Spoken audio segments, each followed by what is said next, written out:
Rovigo è sotto shock per la rissa fatale dell'altro giorno, uno scontro tra bande di ragazzi stranieri, bande rivali a colpi di coltellate, di cocci di bottiglia, un morto, un ferito gravemente, una città sotto shock dopo lo stupro di una donna ad opera di due nordafricani. Andiamo subito in diretta da Christian Arboit e Nicoletta Rizzetto per la parte tecnica. A te, Christian.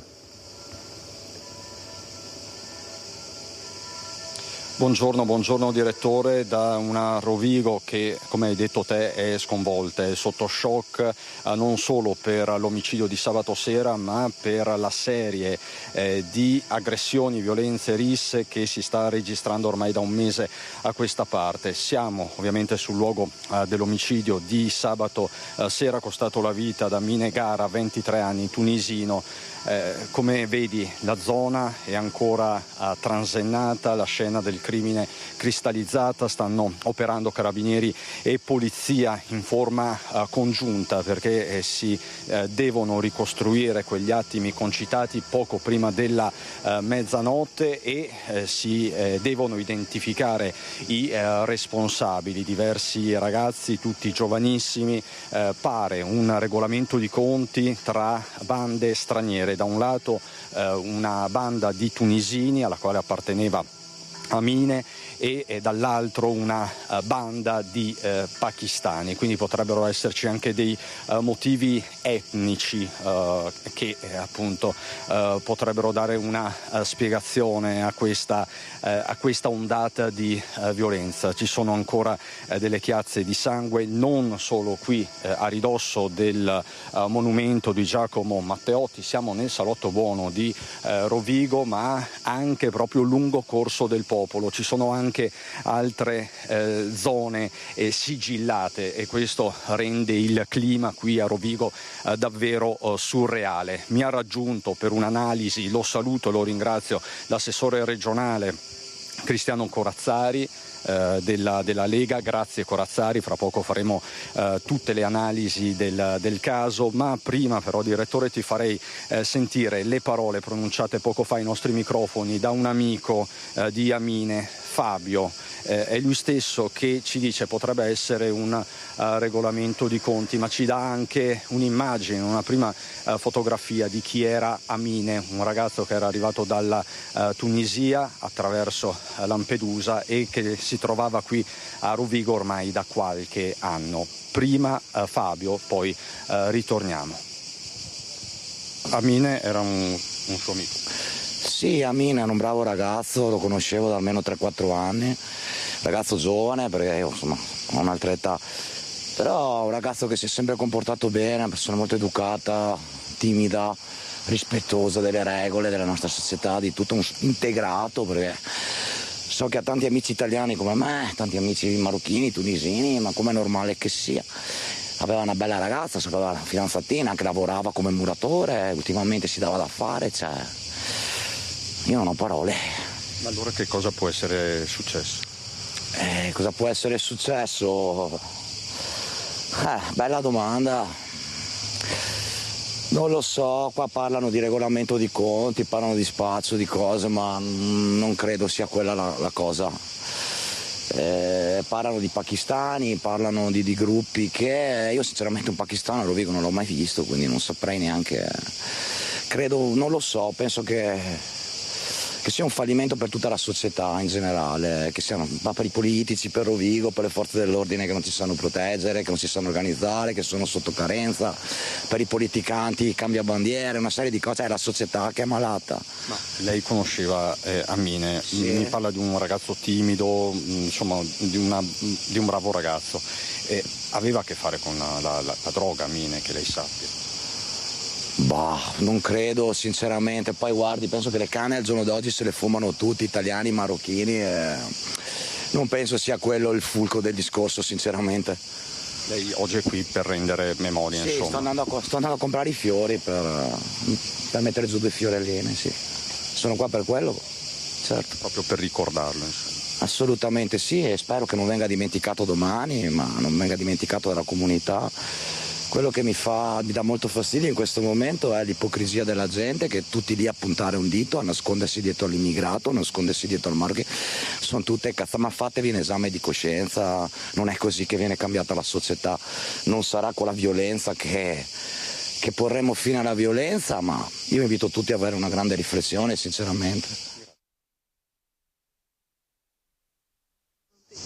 Ecco, questi sono i fiori che Fabio, il ragazzo che abbiamo appena sentito, ha portato. Ci sono anche altri mazzi di fiori, ci sono dei biglietti ad Amine, figlio di tutte le mamme, ci sono poi i datteri secondo la tradizione islamica. Assessore Corazzari, le chiedo proprio una reazione a caldo, non solo da esponente leghista ma da cittadino polesano. Rovigo è una città solitamente tranquilla, dipinta come tranquilla, ma è chiaro che il clima sta cambiando. Assolutamente, siamo sgomenti di fronte a questo ennesimo fatto criminale che ha portato alla morte di un ragazzo, al ferimento grave di un altro. Episodi come questi, così ravvicinati, non si sono mai verificati in una comunità come quella di Rovigo, che è una comunità tranquilla, accogliente, aperta verso tutti, ma che non può accettare che vi siano delle presenze che vengono qua per delinquere e che ci portino all'insicurezza, alla paura di poter vivere la propria città. Qua siamo nel centro storico di Rovigo, siamo nel nostro salotto buono e quindi occorre porre subito delle misure di contrasto forti, determinate, che vadano non solo a punire in modo severo, effettivo chi commette i reati, ma bisogna prevenire, bisogna controllare e limitare l'accesso di chi viene qua senza avere un inserimento nella società, senza avere un lavoro. Esattamente una settimana fa alla stazione di Rovigo si era consumata una violenza sessuale. Per quello stupro ai danni di una quarantenne si trovano in carcere due uomini, due nordafricani di 19 e 39 anni. Abbiamo sentito anche la sindaca di Rovigo, Valeria Cittadin. Corazzari resta con noi. Valeria Cittadin, che usa parole molto nette. Un post sui social aveva fatto discutere mezza città e non solo. Lei dice: è adesso il momento di cantare Bella Ciao, perché è ora che siamo di fronte agli invasori. Insomma, parole molto nette che faranno discutere anche nelle prossime ore. Valeria Cittadin. Sindaco Cittadin, stanno facendo discutere le sue frasi su quella Bella Ciao che ha scritto sui social nell'immediato dopo la rissa violenta di sabato sera. Che cosa intendeva, che cosa voleva dire? Beh, Bella Ciao è una canzone che ci fa riflettere sulla presenza dell'invasore e sulla voglia di libertà e di democrazia. Credo che debba essere cantata anche adesso, perché le sinistre si sono appropriate di questa canzone, che è una canzone patrimonio di tutti. Adesso abbiamo un ulteriore invasore, a Rovigo ce l'abbiamo, è quello fatto da tutti questi ragazzotti che non sanno rispettare le regole, non rispettano la convivenza civile e quindi ci sentiamo invasi. Anche adesso dobbiamo cantare Bella Ciao per fare in modo che sappiano restare nella nostra città se vogliono, rispettando le regole, se no le porte sono aperte, perché assolutamente se ne devono andare. Troppo buonismo, lei dice? Assolutamente sì, e mi pare che i dati siano oggettivi, quindi qui non c'è da filosofeggiare rispetto al fatto che sicuramente Rovigo è una città accogliente, sicuramente ha accolto tanti immigrati e ci sono tante persone per bene immigrate che vivono a Rovigo. Io vengo dal mondo della scuola, sono un dirigente scolastico, avevo fiore di bambini e ragazzini e di famiglie che sanno vivere integrandosi in maniera esemplare con quelli che sono i nostri giovani e la nostra cultura. Credo che questi comportamenti qua dimostrino che ci sono delle sfere dove c'è qualche cosa che non va e quindi non dobbiamo essere buonisti, perché io ho ben presente l'evoluzione di via Piave a Mestre. L'ho conosciuta facendo la sindacalista negli anni, alla fine degli anni 90, dove era ancora il salotto della città. È diventata un Bronx inaccessibile. Io non voglio che il nostro Corso del Popolo e la nostra piccola Rovigo, che è un gioiello, diventi questo, e quindi bisogna assolutamente stoppare questo tipo di fenomeni. E senta, sindaco, serve una zona rossa? ci vorrebbe una zona rossa diffusa, perché ormai le situazioni capitano in maniera purtroppo indiscriminata in tutta la nostra piccola città, e quindi zona rossa, se si intende presenza massiccia di controlli, questo sì, ma sinceramente non saprei identificare, al di là sicuramente della stazione, di altre zone. Credo però che il tema sia un po' più trasversale, e quindi zona rossa, dico zona rossa diffusa, presenza, ma c'è già stata un'importante risposta da parte della nostra prefettura insieme al questore, insieme alle forze dell'ordine ieri in un vertice che c'è stato, e quindi è già stata definita la presenza importante di forze dell'ordine, che è molto intensificata e credo che darà i risultati che speriamo. Lei ha scritto Rovigo si rialza. Rovigo si rialza perché noi rodigini vogliamo alzare la testa veramente, e ho ricevuto tantissimi messaggi di solidarietà. Non leggo i commenti social, so che qualcuno mi ha detto che mi ha ingiuriato per bella ciao, non bella ciao, non mi interessa. Raccolgo la solidarietà di molti cittadini che vogliono con me vedere una città diversa. Insomma, su queste parole si sta innescando una tempesta politica perfetta. Corazzari, le parole di cittadini hanno un peso specifico in queste ore.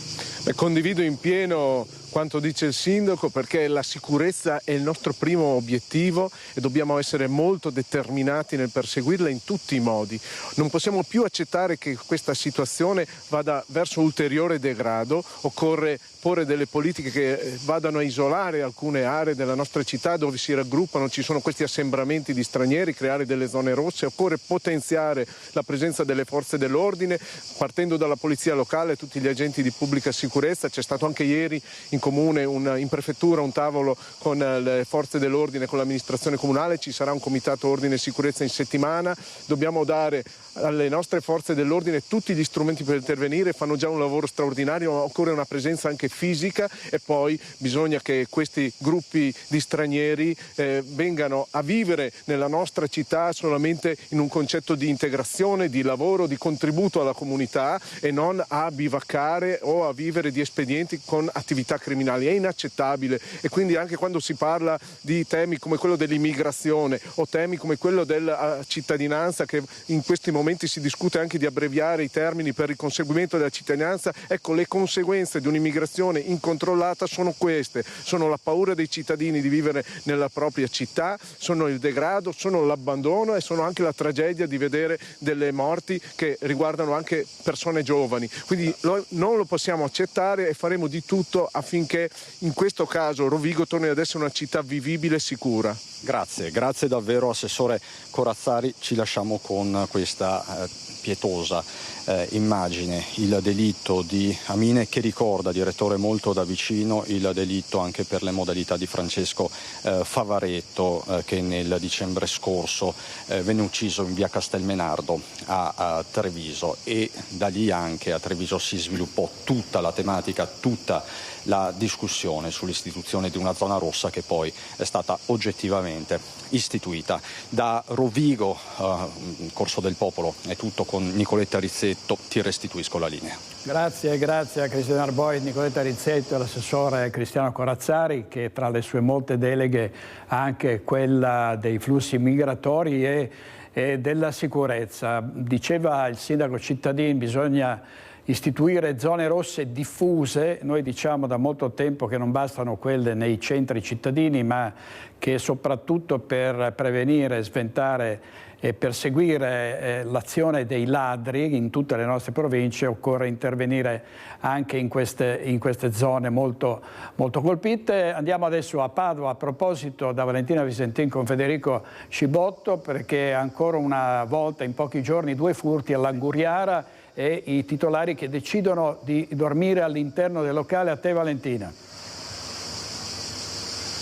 Sì, buongiorno direttore, noi siamo in questo luogo che è un punto di riferimento per l'estate dei padovani, la storica anguriara da Giovanni. Il signor Giovanni è proprio qui con noi e anche il suo genero Davide e il nipote Edoardo, perché è un affare di famiglia, di generazione in generazione questa attività. Purtroppo nell'ultimo periodo qui a Porta Savonarola, quindi proprio la porta d'ingresso di Padova, questa attività è stata presa di mira dai ladri con 2 furti, uno proprio dietro l'altro. E insomma adesso il signor Davide ci racconta cosa è successo. Niente, noi alla sera chiudiamo il chiosco di Angurie con un ondulato verde, tutto attorno, mettiamo dentro le sedie e tutto quanto. Hanno tagliato il pezzo di ondulato, sono entrati da sotto perché hanno fatto proprio un piccolo taglio. Sono entrati da sotto, hanno preso la moneta che c'era qui in cassa, pochi spiccioli, 20 euro. Hanno svuotato le birre, il frigo di birre, perché forse avevano sete, e hanno preso 2 o 3 angurie. Il problema è che sono venuti il venerdì di una settimana, poi il venerdì dopo noi abbiamo avuto quei danni che rifare l'ondulato, rifare tutto, la chiusura è stato un problema. Poi adesso io devo dormire dentro. Cosa fa adesso? Adesso io devo dormire dentro perché giustamente non posso più fidarmi di lasciare incostruito il chiosco di Angurie. Tempo indietro noi dormivamo già qui, poi abbiamo visto che non succedeva più niente e abbiamo detto ma sì, adesso è tranquillo, non succede niente. Invece adesso è successo, dobbiamo ridormire dentro fino a una certa ora, fare gli appostamenti, io e mio figlio, ed è dura, ed è tanto dura. Sì, soprattutto quando andiamo a caricare la mattina, partiamo sulla mattina presto, ci sono volte in cui non riusciamo neanche a dormire perché montate il turno di notte qui? Esatto, facciamo vedetta e dal giorno dopo dobbiamo subito ripartire e andare a caricare, quindi è insomma una brutta situazione. Signor Giovanni, dal 1972 lei è qua, insomma sembrava un periodo tranquillo, invece sono ricominciati i furti. Questa qua a me è successo di peggio perché Tanti anni fa. sì, penso che sia passata 40 anni che hanno svuotato una botta di angurie, portato via tutto l'impianto. Adesso ci pensano il nipote e il genero. Ho dato la mano a loro. E allora noi vi restituiamo la linea, prima però vi facciamo vedere l'anguria che ha appena tagliato il signor Giovanni qui davanti a noi. Non si può sentire il profumo, ma almeno porta un po' di fresco in questa giornata caldissima qui a Padova, e la linea può tornare allo studio. Ciao. Grazie a Valentina Vicentina e a Federico Cibotto. Vediamo i titoli di prima pagina del Gazzettino Online. Cena a 4 stasera per definire i candidati del centrodestra e il futuro di Luca Zaia. E poi malori fatali per il caldo, 2 in meno di un giorno. E Alessia Burattin Camponogara ha un malore in vacanza e muore di fronte al compagno e al figlio, aveva 43 anni. Si trovano ancora all'ospedale San Bortolo di Vicenza i 2 feriti ricoverati in codice rosso sabato scorso in seguito al drammatico incidente che ha coinvolto un pulmino con a bordo 7 ragazzi autistici e i loro operatori. Il mezzo che stava percorrendo via della Resistenza a Requaro Terme per ragioni ancora al vaglio dei Carabinieri è precipitato per circa 10 metri nel greto del torrente Agno. Da quanto risulta nessuno è in pericolo di vita. I passeggeri hanno riportato ferite di varia entità e oltre ai ricoverati a Vicenza gli altri con prognosi meno gravi, tra cui l'autista, che sono ricoverati a Sant'Orso, Arzignano e Valdagno. Ma quella che poteva essere una vera e propria strage, vediamo il servizio dell'altro giorno del nostro telegiornale con Daniele Garbin. Requaro Terme, siamo poco prima del centro storico, siamo sul greto del fiume Agno. Alle nostre spalle vedete il furgone che trasportava una comitiva di ragazzi disabili con i loro accompagnatori, che è rotolato qui da una decina di metri. Pare che abbia sfondato il guardrail per motivi ancora in corso di accertamento e rotolando poi sia finito qui. All'interno lo spavento poi immaginabile, i ragazzi proprio sottosopra, è scattato subito la macchina dei soccorsi in attesa dei vigili del fuoco e poi del SUEM. I primi a correre sono stati anche i primi cittadini, in questo caso un assessore che ci ha raccontato cosa è successo. Subito la situazione era drammatica perché appunto c'erano i ragazzi all'interno, la maggior parte dei quali era incastrata dentro, quindi c'era un operatore in piedi che ci dava delle indicazioni e a cui noi abbiamo dato delle indicazioni, e poi c'erano gli altri ragazzi, erano bloccati. 2 siamo riusciti a tirarli fuori prima dell'arrivo di soccorsi e poi gli altri sono arrivati i vigili del fuoco, il SUEM eccetera, e siamo riusciti insomma. Anche lei un po' coinvolta personalmente? Sì, io ho dato una mano, essendo infermiera ho aiutato nell'assistenza eccetera, ecco. Erano in mezzo all'acqua, per fortuna non era nel punto più alto? No, non erano nel punto più alto per fortuna, quindi non c'era nessuno che rischiava in quel momento l'annegamento, erano tutti liberi dall'acqua, erano tutti coscienti. Erano circa le 12:30 quando il pulmino con a bordo 8 persone di una cooperativa sociale di Vicenza ha perso il controllo per motivi in corso di accertamento, scendendo la strada che costeggia lo stabilimento di imbottigliamento delle acque. Dopo aver sbattuto su un muretto di cemento, il mezzo ha invaso l'altra corsia, abbattendo una staccionata in legno, sfortunatamente a pochi metri prima del guardrail in acciaio a protezione della curva, precipitando infine per una ventina di metri. È stato indispensabile l'intervento dei vigili del fuoco per liberare gli occupanti in una posizione difficile. La particolarità dell'evento è dovuta un po' al luogo, nel senso che si trova all'interno appunto dell'alveo del torrente Agno, che ultimamente ci dà diversi pensieri, ecco.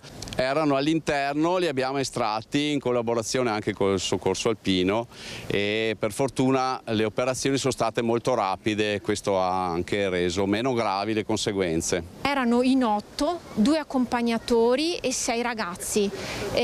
Dal bilancio c'era un codice rosso, un codice giallo, gli altri mi parevano codici verdi. Ecco, quindi uno è andato via con l'elisoccorso a Verona, uno è andato con l'ambulanza medicalizzata a Vicenza e gli altri si sono spartiti tra Valdagno e Sant'Orso. Ecco, poi come avete sentito fortunatamente le ferite non erano gravissime. È stata una domenica difficile per i soccorritori alle pendici del Monte Grappa, il bilancio è di un decesso e di una persona ferita. Sentiamo la nostra redazione di Bassano. Si trovava assieme ad un amico lungo il sentiero 151 in Valle di San Liberale nel territorio di Pieve del Grappa quando è stato improvvisamente colto da un malore scivolando e battendo la testa. Un 73enne nato a San Martino di Luperi e residente a Santa Giustina in Colle si era ripreso decidendo di riprendere la salita. Poco dopo il malessere si è ripetuto, questa volta in modo più grave. I soccorsi sono stati allertati nella tarda mattinata di domenica 20, ma l'arrivo immediato dell'elicottero di Treviso Emergenza è stato vanificato dalla presenza nella zona di nubi basse. Il personale del soccorso alpino della Pedemontana del Grappa è dovuto arrivare con i mezzi a monte per poi scendere a piedi fino al luogo dove si trovava il 73enne. Il personale sanitario del SUEM di Crespano ha subito iniziato a praticare le manovre di rianimazione, ma purtroppo per l'uomo non c'è stato nulla da fare. La salma è stata imbarellata e trasportata dai soccorritori fino alla strada per essere affidata al carro funebre. Nel pomeriggio, intorno alle 16, il medesimo soccorso alpino è stato impegnato in un difficile intervento sul Monte Frontal. Una 22enne di San Zenone degli Ezzelini era precipitata da una scarpata rocciosa per oltre 100 metri finendo nel bosco. È stata lei stessa, dopo aver ripreso conoscenza, a contattare il padre che ha attivato i soccorsi comunicando la posizione. La ragazza era nella zona a valle del sentiero 102. Anche in questo caso l'elicottero di Treviso Emergenza ha faticato a individuarla a causa della fitta vegetazione. Un tecnico calato assieme al medico e all'infermiera con un verricello di 60 metri l'ha raggiunta alla base di un costone di roccia sotto il quale era precipitata. La 22enne aveva un trauma cranico con ferita alla testa e un taglio sulla gamba. È stata poi imbarellata e trasportata all'ospedale di Treviso. Oggi in regia Mattia Pizzaia e Andrea Basso. Vediamo i soccorsi e il recupero di 3 alpinisti che sono rimasti bloccati ieri alla fine della via Costantini a Pollogno. I 3 scalatori milanesi di 29, 40 e 56 anni si trovavano nell'ultima parte impegnativa quando il primo di cordata era volato senza per fortuna farsi male. La sua caduta aveva però causato il cedimento della sosta. I 3 amici erano stati costretti a fermarsi a lanciare l'allarme assicurandosi alla parete. A 12 ore dall'attivazione, dopo una notte di manovre impegnative a 2800 di quota metri sulla parete della Tofana di Rozes, questa mattina si è concluso il recupero dei 3 alpinisti, reso difficile dal maltempo. Al gruppo, seguito passo passo dal campo base via radio, sono quindi andate incontro le jeep che li hanno riportati al rifugio di Bona alle 6:30, quindi un lieto epilogo per fortuna. Sarà l'autopsia a chiarire invece ogni dubbio sulle cause della morte del 26enne trovato senza vita sabato mattina nelle acque del fiume Brenta a Curtarolo, all'altezza del santuario della Madonna di Tessara. Qui siamo nel Padovamo. L'esame autoptico dovrebbe chiarire cosa sia avvenuto, anche se nelle ultime ore sembra essere preponderante l'ipotesi del gesto volontario. La vittima è un 26enne del luogo che si era allontanato da casa la sera precedente il ritrovamento. In spalla aveva ancora lo zainetto notato dai pescatori che hanno dato l'allarme sabato mattina. Visto il punto in cui è stato trovato, un angolo di Brenta protetto dalla folta vegetazione e dalle sponde ripide, potrebbe anche essere stato vittima di una caduta accidentale. E non ce l'ha fatta Adam Sabir, il 17enne che era a bordo della Fiat Punto, che si è ribaltata in via Schiavonesca a Riese Pio X. Il ricordo commosso della madre Luna per me era tutto. Gli amici organizzeranno una serata in piazza per ricordarlo, in un video sui social, gli ultimi istanti di vita del ragazzo. La musica a tutto volume, i gesti, le mani che si muovono al ritmo dei bassi, i sorrisi spensierati di chi era appena tornato dalla casa di un amico il giorno del suo compleanno. Gli ultimi istanti di vita Adam Sabir, 17 anni, li ha vissuti con gioia. Il video postato sui social dell'amico che era in auto con lui, il ricordo prima dello schianto, sarai sempre con me, fratello. Il cappellino con il numero 46 di Valentino Rossi, Adam stava tornando a casa dalla famiglia dove vive ad Altivole. Aveva chiesto alla madre se una volta tornato lo avrebbe accompagnato alla sagra del paese. Le aveva detto che l'avrebbe chiamata non appena sarebbe tornato, una chiamata che non è mai arrivata. Mi fa: mamma, fra un po' ti chiamo, così mi porti in sagra ad Asolo. Non mi ha più chiamato, è uscito e non mi ha chiamato. Adam era tutto, era mio figlio, ho fatto per lui tutto. La corsa disperata all'ospedale. Adam, l'unico dei 4 amici che era in auto ad aver avuto le maggiori conseguenze. La Punto si è infatti ribaltata proprio sul lato dove era seduto.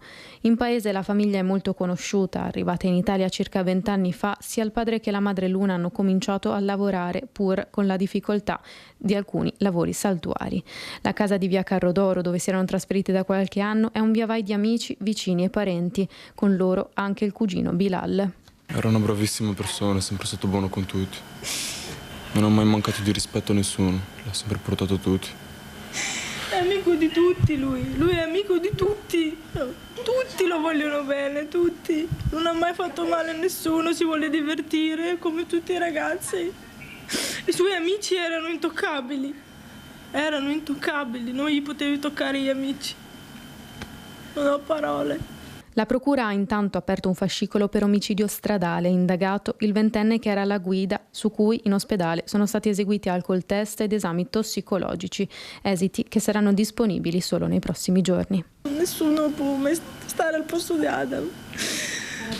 Sì, era il primo, 17 anni, per me era tutto, anche dirmi mamma, mi abbracciava. Non so, non ho parole. Love you, je t'aime.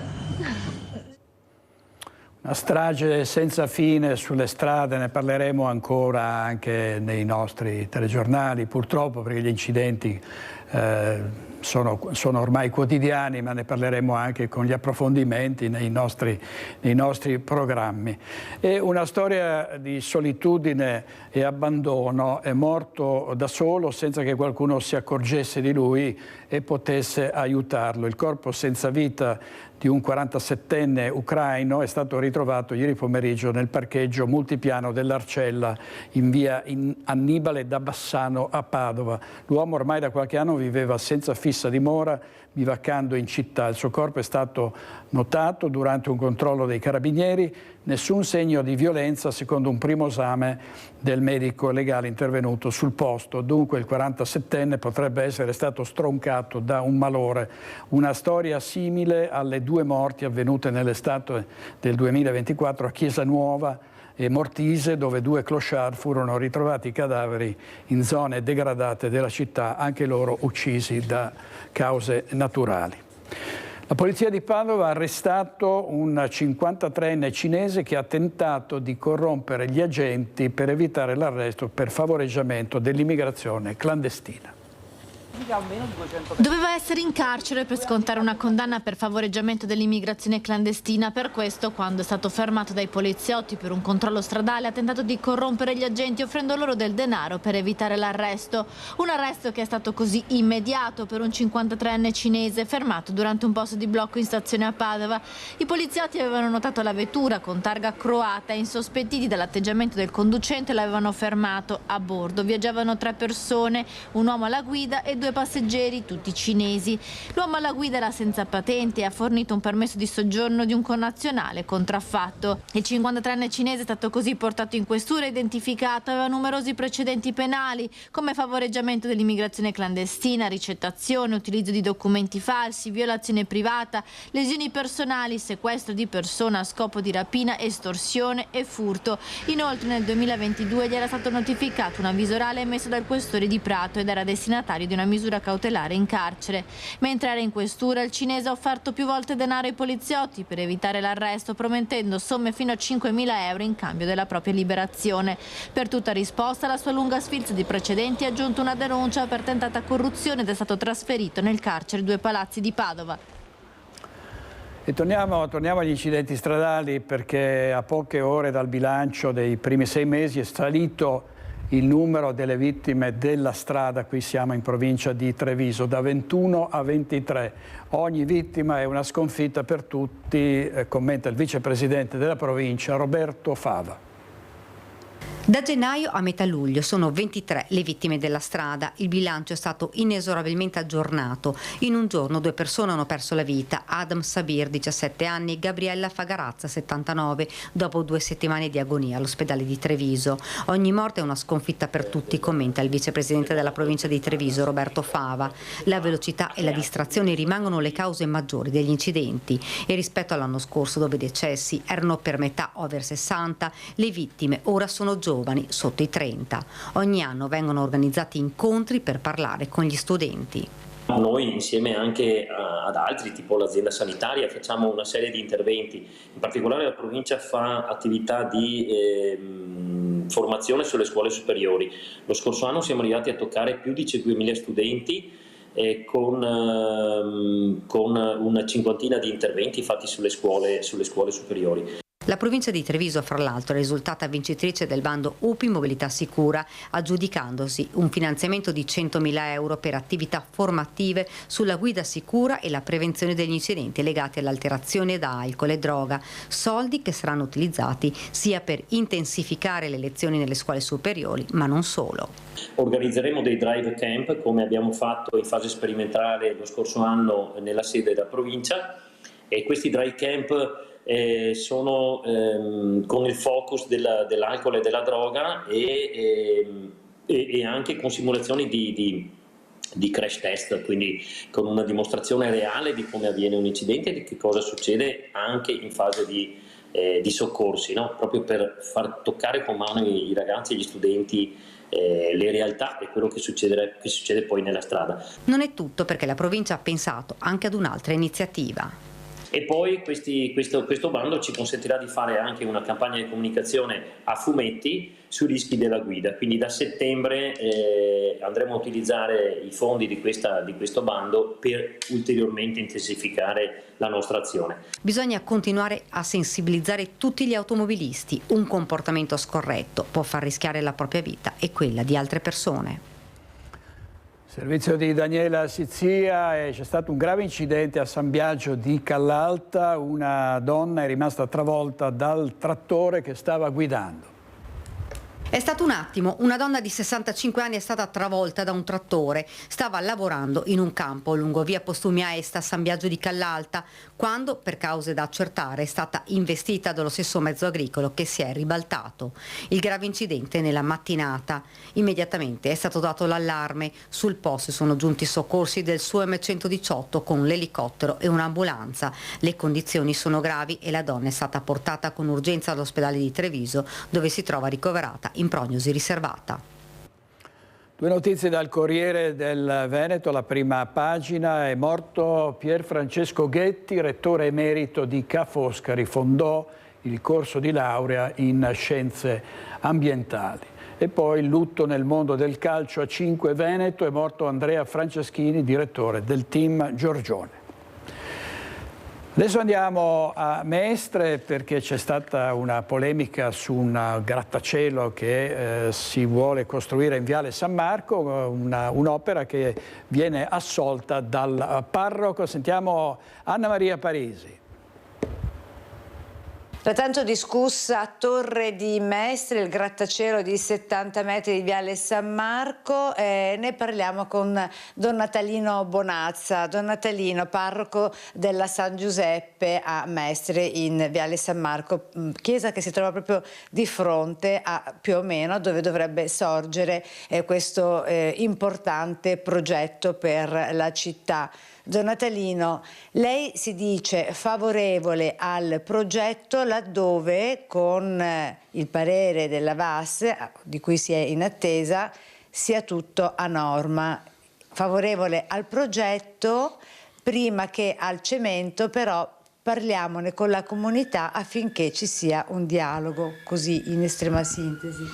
Beh, allora mi tocca fare una precisazione. Io non sono né favorevole né contrario al progetto di per sé.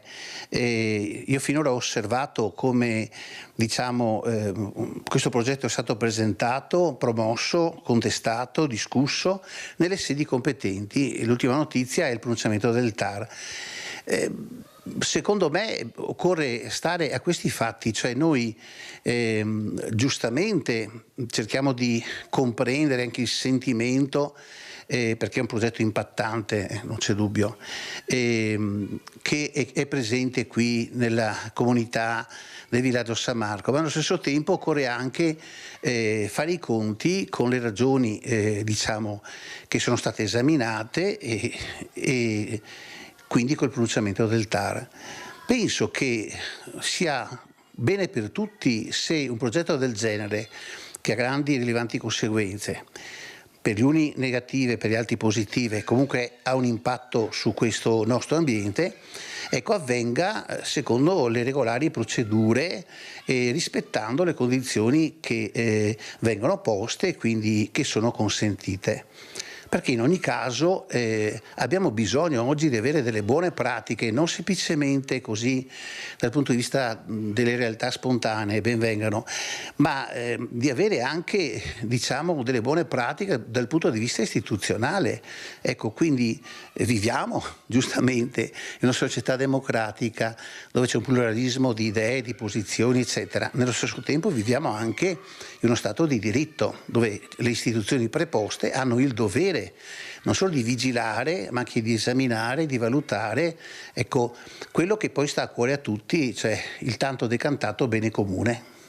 Mi pare che da questo punto di vista, ecco, la parrocchia abbia la funzione, per così dire, di semplicemente mantenere un ambito di confronto, di dialogo e anche, direi, di giusto andamento, diciamo, dell'evoluzione che può avere, ecco, in questo quartiere questo progetto, come anche altri, perché no? Perché non possiamo restare fermi a com'era il villaggio agli inizi degli anni 50 e difatti non siamo fermi. Ecco, io per questo motivo vorrei davvero dire una parola che sia rasserenante, perché c'è bisogno di equilibrio e anche, ripeto, di rispetto delle stesse istituzioni che funzionano. Difatti è stata presentata, diciamo, al TAR una serie di istanze, ecco, e il TAR ha risposto. Dando ragione comunque al progetto, mettiamola così in modo semplicistico. Quindi anche lei, don Natalino, non nega il fatto che l'area in questione degradata va come dire, bonificata, va insomma per i residenti stessi, per la comunità stessa, compresi i parrocchiani, va tenuta certamente in uno stato che non è quello attuale. Beh, lo stato attuale di quell'area è di fatto uno stato di abbandono e bisogna ascoltare tutte le voci di coloro che vivono attorno a quell'area, nel perimetro di quell'area, e li posso comprendere. Anche il fatto che la stessa parrocchia sia nei pressi mostra chiaramente, questo è il mio punto di vista, ecco, che c'è una sorta di diciamo pure di buco, anche qui fra tanti buchi di Mestre c'è anche questo. Allora, grazie Anna Maria Parisi in diretta da Mestre. Adesso andiamo a Treviso. Questa sera a Roma una cena dei leader di centrodestra per decidere il candidato del centrodestra alle prossime regionali. Oggi tra l'altro a Treviso sono state avvistate delle auto blu sotto al municipio. Si è subito parlato di una candidatura di Mario Conte che, come è noto, è tra i papabili. Andiamo subito da Lucio Zanato. A te, Lucio.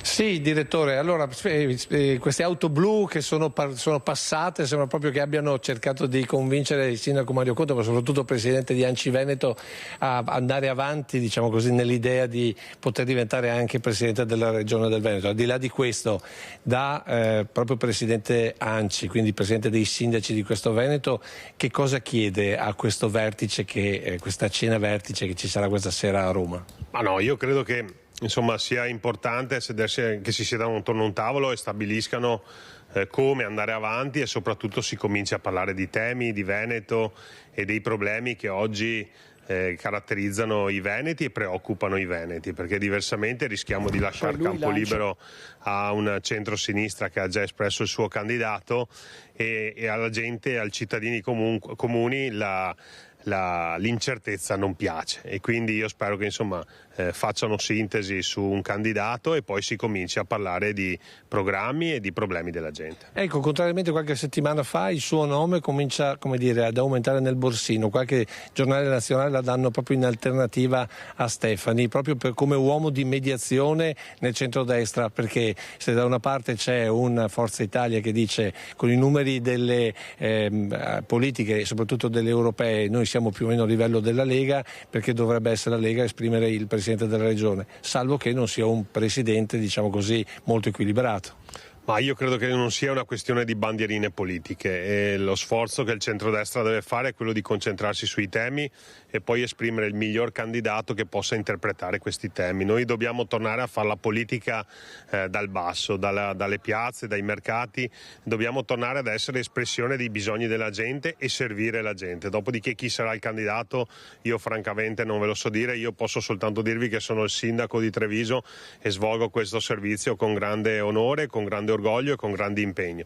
Il resto è tutto molto prematuro, quindi non sono né candidato e non però so, lei è a disposizione però. E non so nemmeno cosa verrà fuori questa sera. Non dico di essere a disposizione perché sennò poi ogni volta si scatena il putiferio, dico semplicemente che spero che questa sera o nei prossimi giorni insomma il tavolo del centrodestra faccia sintesi e poi si cominci a parlare di temi, perché parlando con la gente che incontro quotidianamente mi manifestano il bisogno di affrontare i temi, hanno bisogno di vedere un progetto di Veneto, una visione di Veneto e essere ascoltati sui temi più che sui candidati. Però mettiamo un'altra cosa, mettiamo che le propongono di diventare presidente della regione però con 6 assessorati tra Fratelli d'Italia e Forza Italia. Cosa succede? No, ma sono tutte dinamiche troppo avanti, quindi io sono molto impegnato, sono molto contento della squadra che ho, che tra l'altro è una squadra che rappresenta il centrodestra unito, da Forza Italia, Fratelli d'Italia più una lista civica che porta il mio nome e ovviamente la Lega, che è il mio partito, e con loro sto lavorando bene per il bene della città, quindi quello che succederà in Regione Veneto non ve lo so dire e attendiamo di capire il vertice di questa sera. Se non è questa sera, spero che sia nel giro di davvero pochi giorni, perché c'è bisogno di chiarezza. Ecco, tra le altre cose, so che adesso lei deve andare perché ieri ha compiuto gli anni, quindi a tutta la giunta, giusto per dire l'eterogeneità della politica, che vuole fare gli auguri. Sì, i capelli stanno diventando un po' più bianchi. 46 mi pare. 46 anni ieri, passati in famiglia con mia moglie, i miei genitori e un po' di amici, e soprattutto mi sono dedicato alla mia passione che più mi rilassa, è il barbecue, e quindi ho cucinato per un po' di persone e con grande soddisfazione. Lei ha cucinato e non è stato cucinato dalla politica? No, ieri non sono stato cucinato e non vorrei esserlo nemmeno oggi, francamente. Grazie a te, direttore. Grazie al sindaco di Treviso Mario Conte, anche presidente dell'ANCI. Grazie, a presto. Dovremmo avere anche alcune dichiarazioni del segretario provinciale a Treviso della Lega, Dimitri Coin. Sentiamo. So che c'è un incontro, non so se sia quello dirimente per trovare una soluzione, perché non sono a conoscenza di questo. La strada che noi auspichiamo è quella comunque di un presidente della Lega. Però si dice che ci sia una forte pressione da parte di Fratelli d'Italia per mettere un loro presidente. Ma questo sta anche nell'ordine naturale delle cose. Di fatto Fratelli d'Italia, il consenso che ha avuto sia le politiche che le europee in Veneto è un consenso assolutamente importante, però noi non dobbiamo dimenticarci che abbiamo governato per 15 anni con Luca Zaia la regione del Veneto. Questo governo è sotto gli occhi di tutti ed è stato un governo assolutamente positivo in momenti anche difficili, perché il biennio del Covid, dello strascico che questo ha portato, ha fatto sì che ha messo in difficoltà un po' tutti, ma la regione comunque ne è uscita sempre alla grande. Quindi la classe politica, classe dirigente che ha dimostrato in Veneto di saper lavorare c'è tutta. Un presidente della Lega, però una giunta a questo punto dove la Lega è sicuramente in minoranza, sicuramente non ci saranno i numeri della giunta di Luca Zaia. Ma è sempre da vedere, perché alla fine il risultato di Luca Zaia è sicuramente un risultato irripetibile, con una maggioranza che era del 77-78% in termini di consenso elettorale. È chiaro che difficilmente sarà ripetibile, però io penso che una buona squadra possa comunque avere un buon risultato. Un candidato di mediazione potrebbe essere Mario Conte. Sicuramente sarebbe un grande candidato e sicuramente un candidato che farà bene. Poi la Lega, come dicevo prima, ha la fortuna di avere tantissime altre figure, non dimentichiamoci, e non da ultimo, ma forse in primis anche Alberto Stefani, che è il segretario regionale della Lega Veneta, che ha avuto un'esperienza da sindaco ed ora parlamentare, e poi anche altri esponenti che hanno esperienza a livello regionale, consiglieri uscenti piuttosto che assessori uscenti. Cioè il panorama sul quale la Lega può scegliere è davvero molto ampio. Panorama molto ampio con questi due candidati della Lega prevalenti, Alberto Stefani e Mario Conte. Si aumentano le quotazioni di Conte dopo l'elezione a candidato del centro-sinistra di Giovanni Manildo, perché Giovanni Manildo proprio da Mario Conte fu battuto alle amministrative. Andiamo adesso a Belluno da Fabio Fioravanzi e da Stefano Bozzi, perché grazie ai Carabinieri è stato ritrovato un dipinto, la Madonna con il bambino che torna a casa 50 anni dopo. A te, Fabio. Grazie della linea direttore. Quella che Stefano Bozzi vi sta facendo vedere è la Madonna con il bambino del Solario, un'opera cinquecentesca che fu trafugata dal museo di Belluno 50 anni fa, e fa effetto pensare che, lo diceva prima il sindaco, quando fu rubata lui aveva 10 anni e non si ricorda dell'episodio. Noi siamo con il comandante dei Carabinieri provincia di Belluno, colonnello Enrico Pigozzo, lui ne era nato. Sì, direi che la storia di questo furto è davvero risalente nel tempo. Questa opera oggi torna a casa dopo un lunghissimo percorso di interlocuzioni, di atti giudiziari tra due paesi, due autorità giudiziarie, due legislazioni diverse, diversi attori internazionali coinvolti nel campo. Alla fine, dopo tanti piccoli, delicati passaggi, torna restituita alla comunità un'opera davvero importante. Quello che è effetto che è stata individuata nel 2017, cioè erano già passati 40 anni, è ricomparsa, un esperto l'ha individuata, ma ci sono voluti tanti anni perché appunto queste legislazioni incongruenti permettessero di riaverla da dove è stata trafugata. Ma direi che in questa storia c'è un passaggio fondamentale. Da quando l'esperto l'ha individuata, l'opera poi è stata comunicata come individuata e trafugata dal patrimonio culturale italiano ai carabinieri della tutela del patrimonio culturale e quindi congelata nel mercato internazionale attraverso l'inserimento nella banca dati delle opere rubate che l'Arma dei Carabinieri, attraverso il tutela patrimonio culturale, detiene a livello mondiale. Questo congelamento ha permesso che l'opera non andasse ulteriormente trasferita in mano ad altre persone e che iniziasse un lungo, difficile percorso che poi ha portato in tante fasi, fino all'ultima, al suo arrivo nell'ambasciata di Londra, alla riconsegna alla comunità di Belluno. Tra l'altro il suo collega del Comando Carabinieri Tutela Patrimonio Culturale ha detto in conferenza stampa, e fa effetto il numero, che, pensate, questa banca dati di cui parlava il colonnello Pigozzo racconta di 1.700.000 opere rubate, di 1.700.000 opere rubate. Sì, non deve sorprendere rispetto al fatto che l'Italia è una culla del patrimonio culturale con millenni di storia alle spalle, di civiltà che si sono alternate, è stata depredata nei secoli. Ecco, l'opera davvero preziosa dei Carabinieri in questo senso è quella di catalogare e ricostruire la storia di queste opere e non abbandonarle mai ovunque siano nel mondo. Ricordiamo che questa opera del Solario, appunto cinquecentesca, fa riferimento a un artista di cui non sono certe le origini, potrebbe essere veneziano, qualcuno lo vede nato a Chieti, sicuramente la morte a Napoli è quella che gli ha conferito, gli ha fatto assumere il cognome di Ozingaro, che è l'altro modo in cui viene conosciuto. Ricordiamo che poi a quei tempi le opere non venivano firmate, quindi inizialmente quest'opera era attribuita addirittura a un altro artista, quindi tutta una storia complicata su questa Madonna con il Bambino, che forse invece è l'opera più importante del Solario. Per qualche giorno rimarrà visibile qui al museo. Come Bozzi vi sta facendo credo vedere, è un'opera purtroppo danneggiata, è una tavola di legno, il legno è vivo, le crepe l'hanno danneggiata, dopo qualche giorno di esposizione verrà messa nelle mani di chi dovrà restaurarla per restituirla all'antica bellezza, e ricordiamo che in questi 50 anni ha già subito degli altri restauri da quando è stata rubata, quindi si è cercato anche di conservarla nel miglior modo possibile. Quella volta furono rubate 10 opere, 2 furono già trovate e restituite, questa è la terza. Si può sperare per le altre 7? Beh, dobbiamo sempre sperare. I Carabinieri del Tutela Patrimonio Culturale non lasciano mai una pista, non lasciano mai un'opera d'arte senza una ricerca, quindi continuiamo a sperare. Intanto festeggiamo la restituzione alla comunità di Belluno di questo quadro del Solario.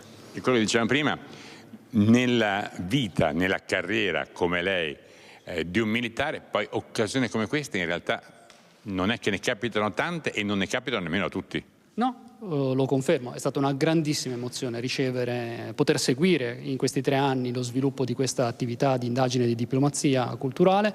È stato davvero emozionante ricevere la comunicazione che l'opera aveva toccato il suolo italiano. E tacere per 3 anni. Assolutamente nel silenzio, perché la riservatezza è stata parte integrante del successo di questa operazione. Grazie al colonnello Pigozzo, grazie per la linea. Noi restituiamo la parola allo studio. Grazie a Fabio Fioravanti, a Stefano Bozzi, e complimenti agli uomini dell'Arma che sono molto operativi anche sul versante della lotta a coloro che esercitano un mercato illegale delle opere d'arte. In queste ore la notizia che a seguito di una trattativa sono stati liberati alcuni prigionieri americani detenuti in Venezuela. Nell'elenco purtroppo non c'è il cooperante veneziano Alberto Trentini, e per la sua immediata liberazione si è svolta l'ennesima manifestazione.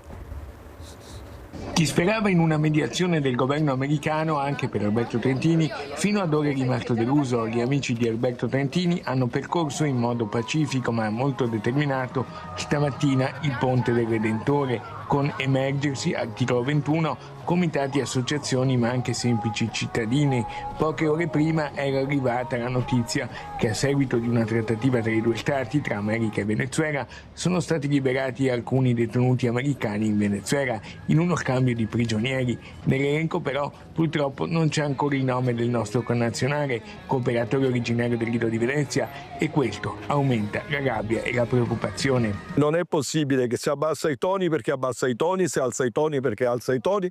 Rassegniamoci tutti e proviamo a immaginarci con un figlio sequestrato in un carcere lontano, in un paese che non ha rapporti con l'Italia. Ma lo chiedo a tutte voi, a chi ci ascolta, ma voi cosa fareste? Stareste zitti o urlereste sino al ritorno di Alberto a casa? Ancora oggi cerchiamo di far sollevare il nostro paese per la liberazione di Alberto, chiediamo che il governo si impegni, lo chiediamo come cittadini, io sono una cittadina. Anche la voce del patriarca di Venezia, Monsignor Francesco Moraglia, si è levata autorevole in un accorato appello dopo l'apertura del ponte, mentre gli amici hanno attraversato il ponte che dalla fondamenta delle Zattere arriva fino alla scalinata della Basilica. Al Redentore si va per chiedere la grazia, qui invece andiamo per chiedere che tutte le voci chiedono la liberazione di Alberto Trentini. È in carcere senza accuse, accusato forse di occuparsi della vita degli altri. Ha parlato una volta con la mamma, non ha mai sentito gli avvocati. E che altro c'è bisogno di sapere per sapere che è una vicenda ignobile?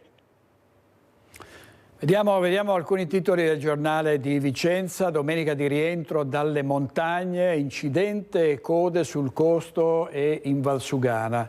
Settimana corta a scuola, si prepara la rivoluzione per il 2026 e poi la truffa viaggia online, denunce aumentate del 40%.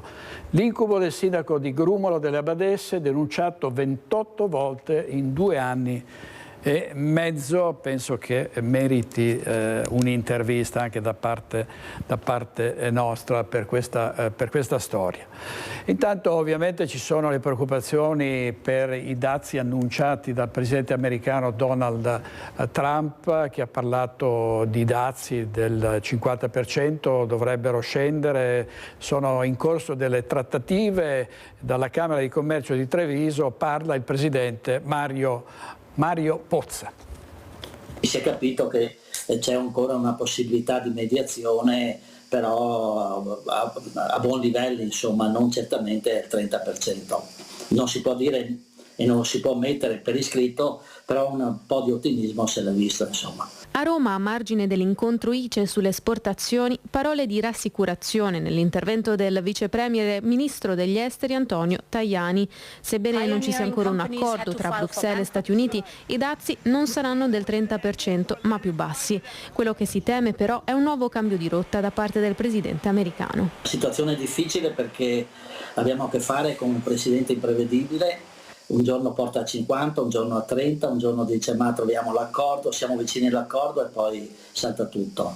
Ad essere preoccupati non sono solo i mercati dell'Eurozona ma anche gli stessi americani. Se i dazi, così come li ha previsti Trump, andassero in porto, ci saranno effetti non solo sui commerci ma anche sulla finanza. Il dollaro comincerebbe a svalutarsi nei confronti dell'euro e gli stessi americani subiranno le conseguenze della tassazione nelle importazioni. Le Camere di Commercio americane stanno infatti cercando di dialogare con il presidente Trump, esprimendo la loro preoccupazione e figurando scenari peggiori anche per il commercio americano qualora si tirasse troppo la corda. Da Treviso intanto il presidente della Camera di Commercio rassicura.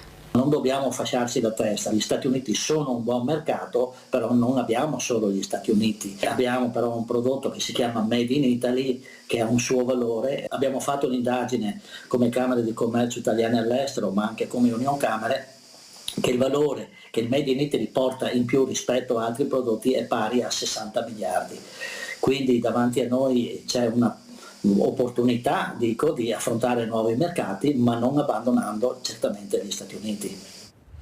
Dopo le tensioni interne degli scorsi mesi, oggi il segretario generale della CGIL Treviso, Mauro Visentin, ha dato le sue dimissioni dall'incarico. Il prossimo 30 luglio prevista la direzione con i delegati per decidere se riconfermarlo o nominare un altro segretario. Ripongo l'incarico con dispiacere ma serenamente, perché in coscienza fiducioso nella mia CGIL. Quella di Treviso è una Camera del lavoro sana nell'aspetto amministrativo e contabile, sia in quello dell'attività sindacale sia in quello morale. Un passo indietro quello del segretario generale della CGIL di Treviso dopo mesi di tensioni interne alla Camera del lavoro innescate dal caso Barbiero, che nell'organizzazione assumeva un incarico sia politico che amministrativo in quanto in quota per l'immobiliare della CGIL. Incarichi che tutti conoscevano e che ha assunto per 10 anni, fino a che una denuncia da parte di anonimi ha portato al pubblico la questione, per la quale è stato poi avviato un controllo interno.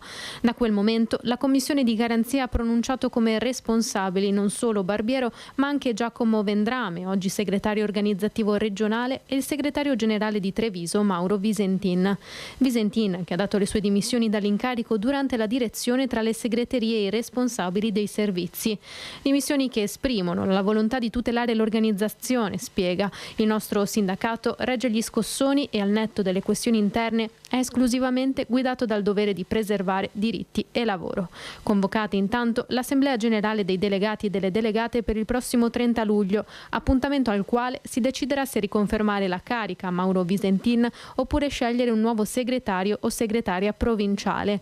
La CGIL Veneto avvierà una fase di ascolto e consultazione del gruppo dirigente, fa sapere Tiziana Basso, segretaria generale CGIL Veneto, al fine di raccogliere istanze, valutazioni e proposte sul futuro della Camera del Lavoro di Treviso. Un lutto per le imprese del Veneto. È morto il re dei panettoni Alessandro Loison a Costa Bissara nel Vicentino. Dal 92 l'azienda è guidata dal figlio Dario, che ricorda è stata una grande guida, un uomo brillante, di relazione, semplice e disponibile. Torniamo adesso a Rovigo, città sotto shock per le violenze dei giorni scorsi. Torniamo in diretta da Cristian Arboit. A te, Cristian. Sì, direttore, con Nicoletta Rizzetto siamo sempre in Corso del Popolo, davanti alla scena del crimine.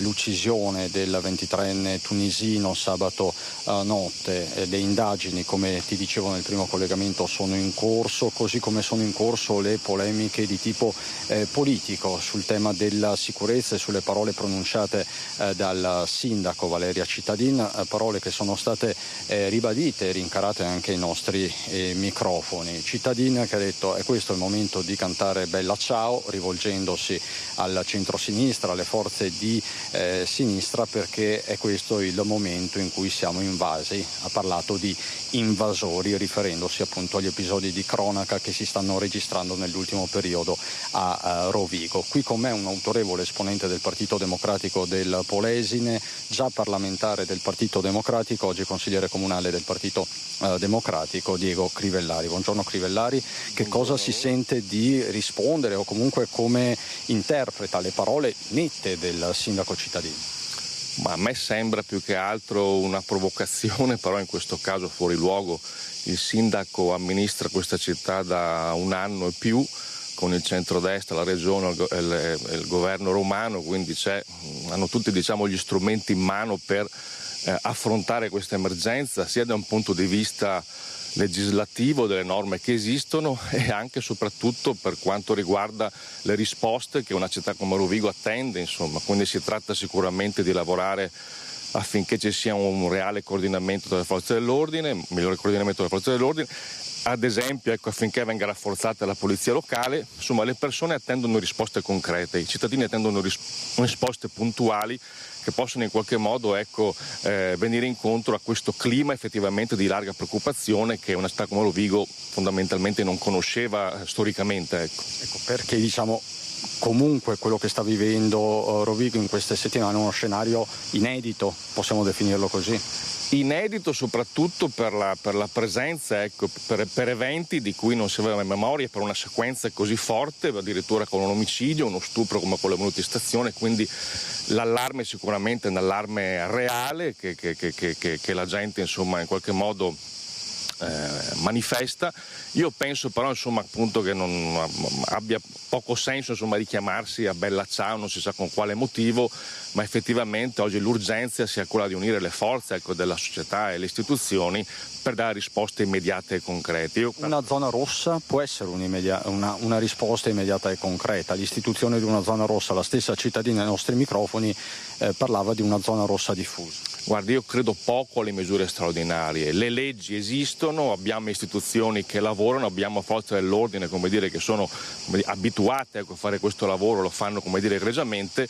Adesso è il momento di dare le risposte che le persone attendono. Penso francamente che zone rosse per una città come Rovigo siano effettivamente misure, non so fino a che punto nemmeno applicabili, e non so se siano poi quelle misure che possono dare risposte appunto a quella situazione di emergenza che prima si richiamava. Insomma, io penso che l'ordinario invece sia sicuramente qualcosa a cui dare uno sguardo sicuramente immediato, e ad esempio sostenere la polizia locale che ha poco organico, e tutte quelle cose che effettivamente possono venire incontro, come dicevo, un'emergenza reale e concreta, ma può essere affrontata con i mezzi ordinari dell'amministrazione. Grazie davvero Diego Crivellari, consigliere comunale del Partito Democratico.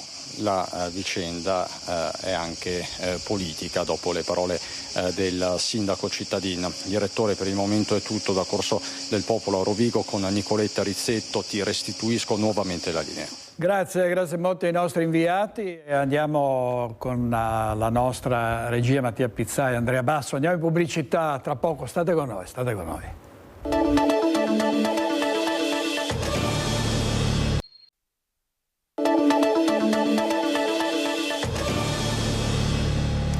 Partiamo da Treviso, dove un gruppo di attivisti del Movimento per il Clima Extinction Rebellion sono entrati nel canale dei Buranelli per protestare contro l'inefficienza della municipalità nel contrasto alla crisi ecoclimatica. Si sono vestiti da scienziati e da politici e sono entrati nel canale aprendo uno striscione con la scritta "acqua alla gola mentre il cemento cola". A parlare degli attivisti, chi ha spiegato le ragioni del loro gesto sono stati proprio i ragazzi, sul posto la polizia. Ciao, sono Ludovico di Extinction Rebellion, siamo qua oggi perché gli scienziati climatologi ci avvisano che abbiamo sempre meno tempo per risolvere e provare a mitigare la crisi ecoclimatica. Di fronte a tutto questo la politica sta in silenzio o addirittura peggiora le cose, basti pensare al livello di cementificazione che aumenta a Treviso, aumenta in Veneto, aumenta in Italia, e la cementificazione è un problema grandissimo per quanto riguarda la mitigazione degli eventi climatici estremi come alluvioni, ondate di calore, e che colpiscono soprattutto le fasce più deboli che hanno meno strumenti per fronteggiarle. Quindi noi siamo qua a chiedere che venga messa nella priorità della politica la soluzione della crisi ecoclimatica, che vengano fatte azioni concrete e che i cittadini vengano resi partecipi della scelta attraverso assemblee cittadine. E a proposito di giovani, si parla molto di occupazione, di settori interi che non hanno manodopera e che cercano persone non necessariamente qualificate da avviare alle imprese. E poi ci sono per esempio gli artigiani che lanciano l'allarme sugli ostacoli degli under 34 ad avviare un'attività in proprio. Gli incentivi in Italia per l'imprenditoria giovanile sono riservati agli under 35 e già questo è uno scoglio importante. Bisogna creare un ecosistema che permetta appunto a questi giovani di mettersi in gioco, di farlo senza ostacoli inutili e specialmente l'accesso al credito. In Veneto ci sono sempre meno lavoratori autonomi artigiani, un calo del 4,5% in un anno che si traduce in un totale di circa 146.000 persone. Calo sistematico che si nota in realtà da diversi anni. Ciò che manca, secondo Confartigianato, è un ingresso delle nuove generazioni. La metà degli artigiani ha ora infatti tra i 49 e i 64 anni. La fascia 35-49 che invece tipo un decennio fa rappresentava il cuore pulsante del settore, la maggioranza, oggi è circa un terzo del totale, quindi sono molto pochi, e addirittura gli under 34 sono l'8,3% del totale, quindi pochissimi. effetti del calo demografico ma soprattutto della mancanza di incentivi. Tra studi universitari che finiscono alla soglia dei 30 anni e un primo passo nel mondo del lavoro che difficilmente arriva prima dei 25. Giovani che si affacciano al mondo dell'imprenditoria artigiana intorno ai 30-34 anni. Un artigianato che sta subendo poi un profondo cambiamento e che richiede sempre più tecnici specializzati, soprattutto nel mondo informatico. Stanno entrando nuove figure professionali e questo è un altro capitolo. Manca anche la formazione per quanto riguarda questi lavori. Per evitare, secondo me, una dispersione di sapere e know-how, bisogna creare una filiera generazionale di competenze che parta dalla trasformazione attraverso percorsi universitari, anche arrivi a dei tirocini e che permettono ai giovani appunto di entrare nel mondo del lavoro.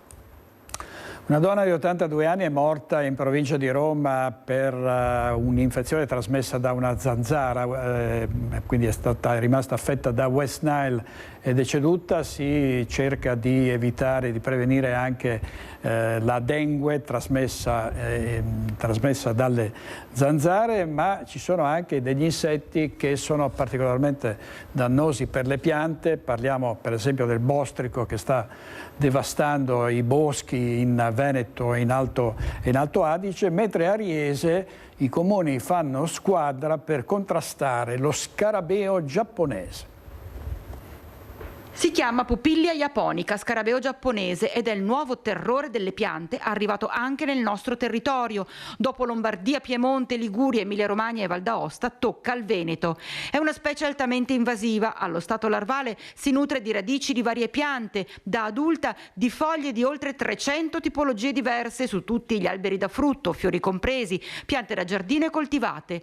E il fatto che sia stato trovato nell'area della Castellana a ridosso della zona dei vivai di Loria sta preoccupando e non poco, tanto che a Riese i sindaci del comprensorio ed esperti del settore fitosanitario della regione si sono trovati per capire come muoversi per arginare i danni che potrebbe creare l'insetto ed eradicarlo.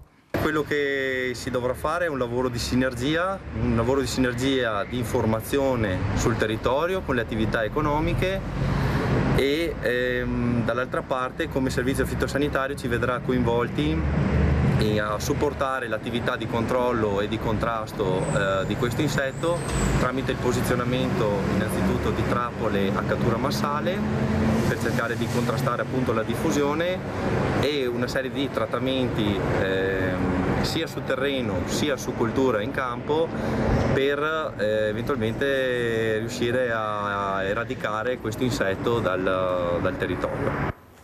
Tornando alle zanzare, nessun pericolo per la salute altrui dopo il secondo caso dell'estate di virus dengue in provincia di Treviso. Si tratta di un soggetto di Oderzo rientrato dal sud-est asiatico che non ha avuto bisogno di ricovero in ospedale. Le sue condizioni infatti sono in miglioramento. Ricordiamo che dalle 5 alle 7 di mattina di oggi e di domani il comune di Oderzo ha disposto un intervento di disinfestazione in un'area che l'ULSS 2 Marca Trevigiana ha individuato attorno a via Frassinetti all'intersezione con via Battisti e via Parise per un raggio di 200 metri. E invece i lupi sono scatenati in altopiano, predate 2 manze in Marcesina e un'altra manca all'appello da giorni. Sentiamo i nostri colleghi di Bassano del Grappa. Tornano in azione i lupi e in Marcesina sono subito dolori. Nei giorni scorsi uno dei branchi attivi in quella zona dell'altopiano dei 7 comuni ha colpito più volte una delle malghe della piana tanto cara a Mario Rigonistern. I selvatici hanno infatti aggredito 2 manzette della malga Marcesina di Sopra in 2 distinte occasioni. La prima è stata uccisa e divorata parzialmente, mentre la notte successiva i lupi sono tornati per finire il lavoro e uccidere un altro capo. Ne manca un terzo, presumibilmente ammazzato e trascinato dai predatori in qualche punto protetto. Un grave danno per l'azienda agricola che gestisce la malga in un'estate in cui i lupi avevano colpito solamente in un'altra occasione in Marcesina. Ai proprietari delle manze non è rimasto che raccogliere i resti di quelle ritrovate e andare alla ricerca, finora infruttuosa, di quella sparita. Per l'ennesima volta il territorio si trova a fare i conti con la presenza del predatore, nonostante da anni gli agricoltori, il tessuto sociale e imprenditoriale dell'altopiano, i sindaci e pure chi opera nel settore turistico stia dicendo che la situazione è inaccettabile. Il servizio di Ferdinando Garavello e altro genere di lupi sono i ladri, sempre a Bassano, anzi a Rossano Veneto è stato denunciato il furto di un motorino, ma non c'è più nessuna notizia di questo mezzo, rabbia e delusione per una nostra telespettatrice. Ladri nuovamente in azione, dopo Tezze questa volta siamo a Rossano Veneto, dove i ladri d'appartamento hanno colpito un'abitazione di via Asiago mettendo tutto a soqquadro e rubando gioielli e denaro dopo aver aperto cassetti e armadi e aver gettato i contenuti ovunque. Sempre a Rossano, durante l'ultima notte bianca, è stato rubato il motorino a un ragazzo residente a Mussolente che si era trovato con gli amici per trascorrere la serata in compagnia. Il furto proprio in corrispondenza delle telecamere della videosorveglianza. Reato denunciato, ma sentite un po' cosa ci racconta la sorella della vittima. Ha parcheggiato la moto, il motorino, un booster azzurro dietro la chiesa. Il luogo ha telecamere, ha tutto e fatalità gli è stato rubato. E quando mio fratello ha avvisato mia mamma per andarlo a prendere, appunto, lei ha subito visto i vigili che erano lì di ronda per il controllo di questa notte bianca e gli ha detto cosa era accaduto. Nessuno ha fatto nulla in quel preciso istante. Il giorno dopo si sono recati dai carabinieri per sporgere denuncia e anche loro praticamente non ci hanno più fatto sapere nulla. Il discorso è, ci sono le telecamere, con i soldi pubblici noi facciamo mettere queste telecamere apposta perché appunto se succede qualcosa si può andare a vedere, però nessuno è andato a verificare, nessuno ci ha più fatto sapere nulla e quindi questo, io dico, i miei genitori ci hanno sempre insegnato a rispettare le regole, ci hanno sempre educato al meglio, però penso che al giorno d'oggi la società mi sta facendo capire che se si ruba allora è meglio, perché alla fine non gli viene fatto nulla. Da capire anche si diceva se funzionano le telecamere. Sì, esatto, il discorso è appunto questo, nel senso loro entrambi nei vigili, nei carabinieri si sono posti il problema di andare a verificare le telecamere, poi magari mi vengono a rispondere che magari durano 24 ore e se fosse così il tempo c'era per andare a verificare. Il punto è che nessuno ci è venuto a chiamare, nessuno fa riferimento a queste telecamere, quindi magari sono messe inutilmente. Borseggiatori sempre scatenati a Venezia, che è presa d'assalto dai pickpocket, infatti i dati parlano di un forte aumento dei furti, in soli 6 mesi recuperati 900 portafogli rubati, spesso abbandonati dai ladri dopo aver sottratto contanti, una media di 5 al giorno, tra i trucchi usati, spintoni casuali e finti malori per distrarre l'obiettivo. Dalla folla di Rialto alle calli gremite di San Marco a Venezia e boom di borseggi. Nei primi 6 mesi del 2025 gli agenti della polizia locale hanno recuperato e catalogato ben 912 portafogli sottratti a turisti e nascosti tra cespugli, cestini, vaporetti e dietro le pietre dei Masegni. Un dato impressionante che restituisce la fotografia di una città sotto pressione, in bilico tra turismo di massa e sicurezza urbana. 100 tra borseggiatrici e borseggiatori intercettati da inizio anno e tutti deferiti all'autorità giudiziaria per furti, tentati furti e inottemperanza ai fogli di via. Molte borseggiatrici minorenni, imputabili e non, sono state collocate presso comunità di prima accoglienza, da cui però si sono allontanate dopo circa un'ora. Così il vicecomandante della Polizia Locale di Venezia, Gianni Franzoi, per contrastare il fenomeno dei borseggi e inoltre allo studio una campagna di sensibilizzazione rivolta ai visitatori con messaggi multilingua su autobus, vaporetti, aeroporti e anche con volantini e post social. Attenzione ai borseggiatori, non lasciate incustoditi zaini e borse, così il messaggio. Nel frattempo decine di portafogli giacciono ancora in attesa del legittimo proprietario all'ufficio oggetti smarriti. Un piccolo esercito muto che racconta più di ogni statistica la quotidianità fragile di una città meravigliosa ma vulnerabile. Momenti di panico, il servizio di Anna Maria Parisi, momenti di panico alla stazione di Mestre dove un uomo tentava di recuperare uno snack incastrato nella macchinetta ed è rimasto bloccato col braccio all'interno. Andiamo. Sul quarto binario ho visto un assembramento di gente, polizia ferroviaria, i militari della strade sicure, la sicurezza della stazione e i vigili naturalmente che armeggiavano su una macchinetta di quelle che danno da bere e da mangiare agli snack. E ho visto un uomo, era inginocchiato a terra, che non si muoveva, però non dava sensazione di dolore, e questi vigili che stavano armeggiando con le cesoie, quelle grandi, per tagliare le lamiere anche delle macchine, e con una sega che non riuscivano a tagliare questa macchina per entrare e liberare questo signore che era con un braccio dentro. Una scena che Conte ha filmato tanto sembrava drammatica. Ci è voluta più di mezz'ora, i vigili del fuoco accorsi sul posto poco dopo le 23 per liberare l'uomo di età compresa tra i 40 e i 50 anni, rimasto intrappolato col braccio nel distributore di snack alla stazione di Mestre, mentre tentava di afferrare da sotto il prodotto che non era sceso.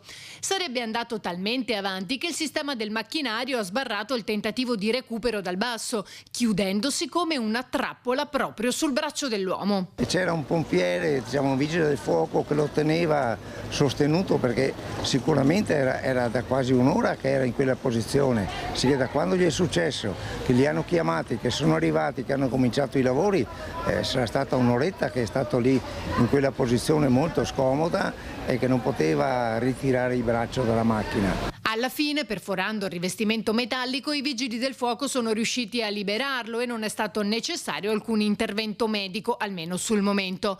La polizia ferroviaria ha poi cercato di capire l'accaduto anche in termini di responsabilità nell'utilizzo del distributore che ha causato l'incidente, e la macchinetta è stata sigillata in attesa di un intervento di ripristino.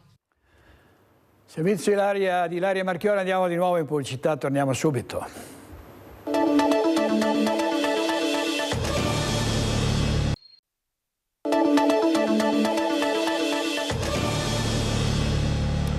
La notte famosissima, e cioè la festa del Redentore, vediamo com'è andata a Venezia.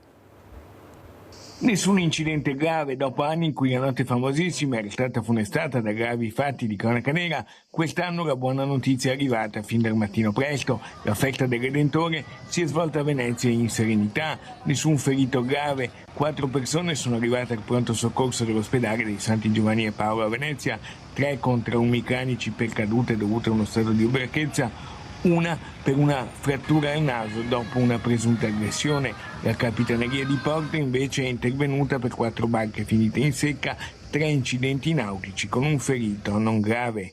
In oltre 100.000 hanno assistito allo spettacolo pirotecnico dei fuochi d'artificio, dedicato quest'anno a Giacomo Casanova. Il sindaco Luigi Brugnaro ha voluto rivolgere un appello per la scarcerazione immediata di Roberto Trentini e ha ricordato Valeria Solesin. Voglio ricordare Trentini, sto ragazzo del Lido che è ancora prigioniero in Venezuela senza aver fatto niente, quindi ci auguriamo tutti, ma proprio tutta la comunità, che torni a casa. E assieme a lui voglio ricordare Valeria Solesin, che è morta nel Bataclan tanti anni fa, ma che io non riesco a dimenticare. Ecco, 2 ragazzi pieni di vita, un esempio delle difficoltà che nella città, nella vita di tutti i giorni, tutti troviamo. 40 minuti di fuochi artificiali sparati in cielo che si specchiano sulla laguna. Ecco la festa più bella del mondo. 6.000 i fuochi grazie a un sistema radiocomandato di 250 unità, sparati da una distanza di 420 metri oltre da riva. E poi in 50.000 hanno atteso l'alba sulla spiaggia del Lido. È un momento catartico in cui risorgiamo dopo la peste della cattiveria, la peste delle difficoltà, la peste delle nostre anche tristezze, insieme per fare festa, per scacciare via appunto i brutti pensieri. E il Redentore, per quello io ho sempre investito tanto. Lo dico a tutti, venite a farlo in barca, siamo tutti insieme, e questa è la grande Venezia che può dare ancora un grande futuro al nostro popolo. Questa è una festa di popolo. Così il sindaco di Venezia Luigi Brugnaro, servizio di Lorenzo Maier. Vediamo Paolo Graziani, 55 anni, imprenditore di Roncade, che lascia per un anno la guida della sua azienda per diventare un Ironman, cioè un atleta che partecipa ad una gara durissima di corsa, nuoto e ciclismo, un'esperienza nella quale, dice, lo aiuterà anche il suo spirito alpino.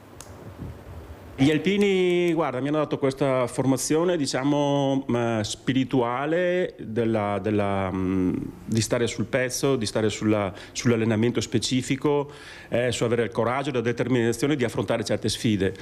Quella sportiva, in primis proprio questa particolare, è molto impegnativa, quindi se non avessi avuto quelle basi lì di concretezza, di solidità, diciamo sprezzo del pericolo, anche se è un aggettivo che non si usa molto adesso, però se non avessi avuto quelle basi là non credo che sarei arrivato a fare questa scelta qui. Da alpino ad Ironman, uomo d'acciaio. A 55 anni Paolo Graziani si è preso un anno sabbatico dalla sua società di intermediazione nella contrattazione dei vini per allenarsi ad affrontare una competizione durissima, quella degli Ironman appunto, caratterizzata dall'insieme di 3 discipline, nuoto, ciclismo e corsa. Il mezzo Ironman, che sono misure di 1,9 km a nuoto, 90 di bici e una mezza maratona finale, quindi 21 km e 3 classici. Queste misure raddoppiano quando ci sarà la preparazione pronta per l'Iron. L'appuntamento è in Australia nell'ottobre 2026, categoria Master M4, un mezzo Ironman per passare poi con l'intensificazione degli allenamenti all'Ironman vero e proprio, dove i percorsi raddoppiano, quasi 4 km di nuoto, 180 in bicicletta, 42,195 di corsa, cioè la distanza della maratona. Questo è uno sport individuale dove devi misurarti con le tue capacità, con le tue potenzialità, col tuo sudore che sgronda dalla fronte, e andare oltre trovare la tua resistenza personale, insomma, per andare oltre e arrivare al traguardo. Quello è il momento più epico, proprio quando tagli il traguardo e finalmente respiri. Nel frattempo l'azienda di Graziani si era affidata al figlio e ai collaboratori. Per Paolo invece realizzare questo sogno sportivo significa iniziare una lunga marcia di preparazione in vista di una sfida che affronterà da alpino nella lontana Australia.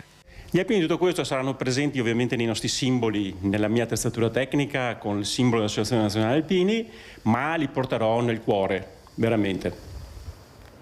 Servizio di Filippo Fois. Intanto è stata presentata la stagione lirica e concertistica del Teatro Mario del Monaco, che aprirà il 7 con Così fan tutte. Vediamo il servizio della nostra redazione di Treviso.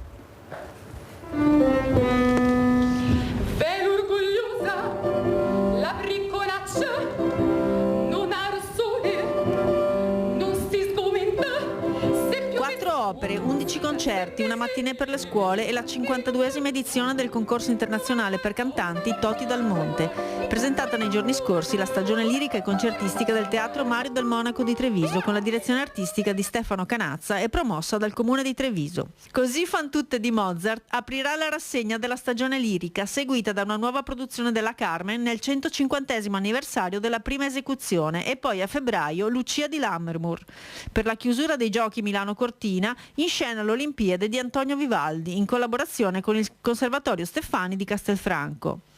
Per la rassegna concertistica celebri nomi della musica internazionale come l'Orchestra Barocca di Venezia con Andrea Marcon, Roberto Scandiuzzi, Grigori Sokolov, Mario Brunello, Anna Kravchenko e Mark Buchkov.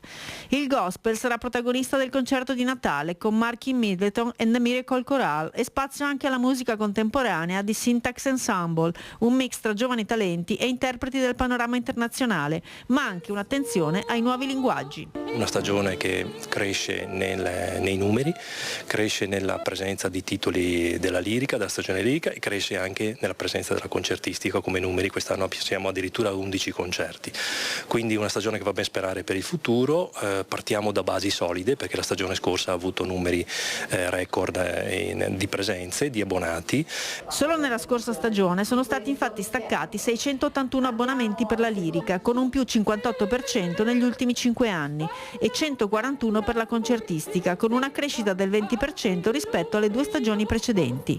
La prelazione per gli abbonati inizia il 22 luglio, dal 23 settembre vendita libera per i restanti posti. Noi speriamo tutto questo che possa accontentare e soddisfare i nostri concittadini e l'utenza del Teatro del Monaco per la stagione lirico-sinfonica.